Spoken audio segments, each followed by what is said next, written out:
Então vamos lá, engaja efetivamente com as partes interessadas. Até uma definição mais detalhada aqui desse princípio é: engaja as partes interessadas proativamente e no grau necessário. Claro que projetos distintos, situações distintas, partes interessadas distintas requererão níveis de engajamento distintos, né? Agora, isso é importante para contribuir com o sucesso do projeto e satisfação dos clientes. Só lembrando, gente, a definição de partes interessadas, para quem nunca viu, continua sendo a mesma do PMBOK 6. São indivíduos, grupos ou organizações que podem ser afetados ou se perceberem afetados por uma decisão, atividade ou resultado de um portfólio, programa ou projeto.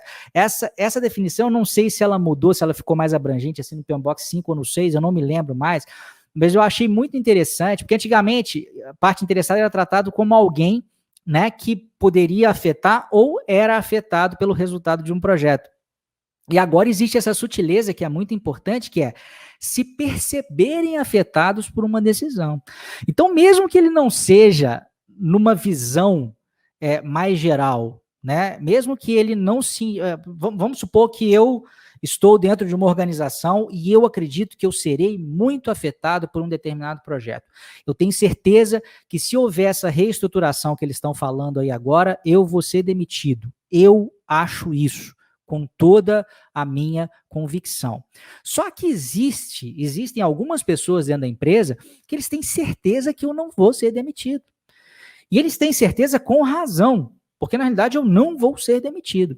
Mas se eu achar que eu serei demitido, eu vou ser uma parte interessada tão prejudicial como se de fato eu demitido fosse. Né? O simples fato desse projeto me meter medo me tornará, ainda que de uma maneira talvez inconsciente, meio que um inimigo desse projeto, se eu não quiser sair da organização. Né?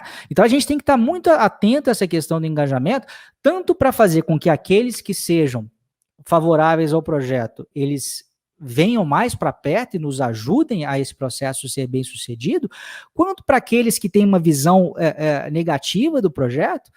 Então, assim, eu teria que mostrar para as pessoas que realmente não vai haver esse prejuízo. Se uma pessoa está realmente com medo, eu preciso de deixar isso claro para ela. Agora, as características das partes interessadas, elas mudam ao longo do projeto. Então, essa diretriz de engajar efetivamente significa também estar o tempo inteiro olhando para essas mudanças, porque o grau de interesse, de influência ou de impacto de uma parte interessada pode mudar ao longo do tempo. Até a sua visão de enxergar aquele projeto positivo ou negativo também pode mudar. Como é que se dá isso na prática? Aqui a gente não vai entrar em detalhe. Lá no domínio de performance, isso já é tratado em mais detalhe. Mas o engajamento e a comunicação eficaz, repare que essas coisas estão muito juntas, gente. Até isso é engraçado, que quem tem a visão histórica do PMBOK, né? O PMBOK até um determinado momento não tinha área de partes interessadas, só tinha a área de comunicação. Num determinado momento, o pessoal criou a área de partes interessadas. Hoje o que aconteceu é o inverso. A gente não tem mais, né, nem um princípio voltado para a comunicação e nem um domínio de performance voltado para a comunicação, mas a gente tem voltado para partes interessadas. Então, esse engajamento e essa comunicação são meio que tratados um pouco, não totalmente em conjunto, mas um pouco em conjunto. E isso inclui a definição de como, quando, com que frequência e em que circunstâncias as partes interessadas desejam e devem ser engajadas. E aí há todo um rol de ferramentas, de possibilidades, que a gente não vai entrar aqui, a gente só está entrando em aspectos um pouco mais estratégicos, um pouco mais abrangentes. Lembre-se que o princípio, ele oferece um amplo espectro para que ele seja atendido. Né? Eu não posso dizer assim, para engajar efetivamente as partes interessadas, você vai usar diagrama de saliência. Então, pode ser que no seu contexto isso não faça muito sentido. Você tem que usar a matriz do nível de engajamento de partes interessadas. Não, é uma ferramenta interessante, mas é obrigatório usar? Não. Né? Aqui a gente só está dizendo, preocupe-se com isso. Isso é relevante. Então, esses princípios, eles são muito interessantes também para uma discussão num nível mais estratégico. né? Você quer começar a falar de gerenciamento de projetos, né, dentro de uma organização, sem entrar muito nos detalhes, essa subida de nível do PMBOK permite essa discussão mais executiva, vamos dizer assim, né? Aqui a gente fala sobre essa diferença entre comunicação e engajamento, que eu acabei de citar aí. A comunicação é uma parte fundamental do engajamento. No entanto, o engajamento ele vai além, ele se aprofunda para chegar à formação coletiva de uma solução compartilhada. O que é isso? Quando eu falo que eu quero engajar alguém, eu quero fazer com que esse cara se sinta parte disso, né? Por que é engraçado, eu vou tomar mais uma vez o exemplo dos métodos ágeis, porque muito das novidades tem a ver com isso, e aqui cabe um bom exemplo, né?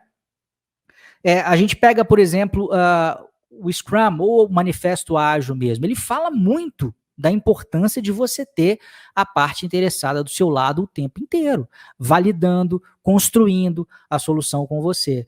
Por quê, gente? Porque se um cliente ele chega para mim, né, eu sou um gerente de projeto de uma empresa e vendi um projeto para um determinado cliente. Essa é a situação de muita gente, por isso que eu estou falando isso. E aí, esse cliente, ou mesmo um projeto interno, é um projeto para um executivo, para um figurão dentro da sua organização. E aí esse cara fala assim, eu preciso de um projeto, quem que é o gerente de projeto? É você? Então beleza, vamos lá, reunião hoje de 1 hora, eu vou te falar o que eu quero, daqui 6 meses eu volto para você me mostrar o que você fez, tá? Isso tem tudo para dar errado por uma série de razões. Primeiro, porque muito provavelmente não haverá tempo hábil para que as discussões acontecessem. Mas mesmo que essas discussões aconteçam, esse é o ponto que eu quero comentar aqui com vocês. Mesmo que esse cliente fosse capaz de, em 1 hora, lhe dizer com absoluta clareza tudo que ele quer e não tivesse tanta incerteza associada, tanta complexidade no mundo moderno associado, ainda assim, se você encontrar com esse cara 1 hora no início do projeto, e vamos supor que esse projeto seja planejado para 6 meses, você encontrar uma única vez com ele no final de 6 meses, a chance dele chegar e falar assim, não é nada disso que eu quero, é imensa. Porque você não engajou esse cara. Esse cara não faz parte da solução tanto quanto você, ele só faz parte do problema. Ele lançou a bomba, né, no seu colo e disse tchau, se vira, não me incomode mais com isso. E isso está se provando por A mais B que não funciona. Quando eu acrescento toda a complexidade, toda a incerteza das soluções que a gente precisa de construir hoje em dia, aí nem se fala, né? Então, por isso que eu tô essa definição, né, que está o PMBOK 7 ele não é muito dividido, tá? Tem um texto, então o trabalho que eu estou fazendo aqui para vocês, modéstia à parte, é um trabalho de curadoria importante, porque eu estou pensando, isso, vocês vão entrar na parte de engajar efetivamente com as partes interessadas, vocês não vão ver essas subseções lá não, mas são pontos que pela minha experiência e por trabalhar com isso há muito tempo e trabalhar com outras versões do PMBOK, eu sei que são importantes aí. Essa formação coletiva de uma solução compartilhada é isso, é o cara se comprometendo também, porque depois na hora que falar que dá errado, ele também tem parte naquilo. Não é só botar a culpa em quem está executando, não, né? Quem está criando a solução junto também faz parte. E agora, para esse engajamento acontecer, a gente precisa de construir e manter relacionamentos, né? Até coisas, gente, mais prosaicas, que a gente às vezes não dá valor. Então, olha só, engajamento inclui construir e manter relacionamentos sólidos por meio de comunicação frequente e bidirecional. Então, não é só você falar, é você ouvir também. Ele incentiva a colaboração por meio de reuniões interativas. Então, não é só e-mail, pelo amor de Deus, né? Reuniões presenciais, tudo bem, estamos no momento de pandemia, vamos nos virando, claro, com a videoconferência aí enquanto dá. Tem o mesmo, não é exatamente o mesmo efeito, mas a ideia é a mesma, né? Essa comunicação quente e interativa. Diálogo informal. Isso é uma coisa que é importante, né? A gente consegue colaboração, a gente consegue, uma coisa está ligada à outra, né? Esse engajamento, a colaboração do time, mas a colaboração da parte interessada, no fim das contas, o nome que a gente usa é engajamento, na medida em que a gente estabelece também contatos informais, não são contatos só, né, efetivamente ali de trabalho. Então, pode ser que uma conversa de 2 minutos, né, no início de uma reunião, aquilo tenha realmente um peso, porque afinal de contas, somos humanos, não somos robôs. Talvez isso seja até mais importante numa cultura quente como a brasileira do que numa cultura mais fria do que os anglo-saxões, mas tem o seu grau de importância no mundo inteiro, tá? E também atividades aí de compartilhamento de conhecimento.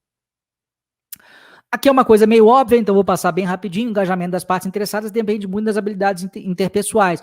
Mas o que eu queria chamar a atenção aqui é que as habilidades que são citadas, elas não são excludentes aqui, né? Porque tem muita gente que fala o seguinte, não, esse negócio de mexer com gente, de mexer, né, especialmente quem vem da área de engenharia, de engajar a parte interessada, não sou uma pessoa carismática, eu não gosto de jogar conversa fora, né? Apesar de eu ter falado daquele ponto ali, não é aquilo que é o mais importante, aquilo é mais um aspecto na construção de relacionamento. Agora, quando a gente está falando em habilidade interpessoal, não é necessariamente você ter uma conversa boa, uma lábia, ser um cara carismático. Olha só as habilidades que são colocadas aqui. Iniciativa todo mundo pode ter, do mais introvertido ao mais extrovertido, integridade, honestidade, colaboração, respeito, empatia, confiança. Né? Então essas habilidades interpessoais elas acabam sendo muito importantes. Claro que um traquejo, né, com pessoas eventualmente pode ajudar, mas nem sempre, né? Lembre-se que se você, por exemplo, está dentro de um ambiente em que todas as outras pessoas não são introvertidas, às vezes um extrovertido ele pode mais ajudar do que, né, mais atrapalhar do que ajudar. Então não tem a ver necessariamente com a sua característica emocional pessoal, mas mais com essas habilidades, essas outras habilidades interpessoais aí. E é isso aqui a gente meio que já falou, né? Porque uma coisa reforça a outra. Esse engajamento ele vai criar entendimento e alinhamento compartilhados, aquela coisa da cocriação. Vocês já devem ter ouvido essa expressão. Ela não é utilizada dentro do PMBOK, mas é usada muito no mundo corporativo hoje. Né? O engajamento ajuda as equipes de projeto a detectar, coletar e avaliar informações, dados e opiniões. E essa coleta, esse conhecimento do que cada parte pensa, né? Isso, obviamente, nos ajuda a ter um entendimento, né, e um alinhamento aí compartilhados. A gente é o famoso estar na mesma página. Estamos fazendo isso aqui juntos e não como adversários. Então, terceiro, engaje efetivamente com as partes interessadas. Vou sempre fazer o retrospecto, seja em stewardship, crie um ambiente colaborativo. É o 2, engaje efetivamente com as partes interessadas. Toda pessoa envolvida com projetos precisa se preocupar com isso. Se você gostou desse vídeo e quer dar um passo além, quer se tornar um profissional de gerenciamento de projetos certificado, clica no link que vai estar na descrição desse vídeo ou no post desse vídeo ou até mesmo em cima desse vídeo, dependendo de onde você estiver me assistindo, e se cadastre na lista de espera para o meu curso preparatório para certificações PMP e CAPM. Essas certificações, sem dúvida nenhuma, são o passo mais rápido para que você possa alavancar a sua carreira nessa área de gerenciamento de projetos.